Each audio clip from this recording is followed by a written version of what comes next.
turn the power on, and you see I have set the potentiometer to its minimum limit, so it is not detecting any object. So this motor remains off and this is on.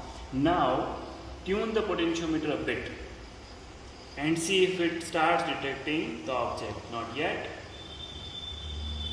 Not yet. Keep doing that. Do the tune very slightly. Not yet. Yes, it has started detecting. Okay. Now you put your line for the robot on the path and it should work. If not, continue tuning with the potentiometer.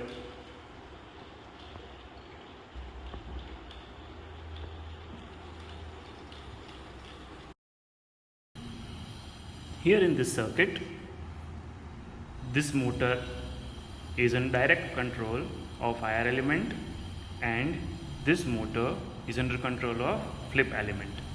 So at a time, if the object is being detected by the sensor, this motor will work, and if object is not detected, the second motor will start working. At a time, only one will work.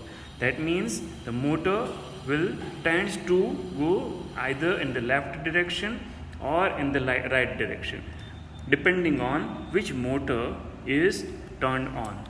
So this black strip absorbs all the rays sent by the IR sensor, and because of that the sensor will send a false signal which will make this motor work. Otherwise, if it is on the outside here or here, it will send a true signal and this motor will work. So the car, this robot, line follower robot, will continue working in this way. If it goes out, the other motor will bring it on the line.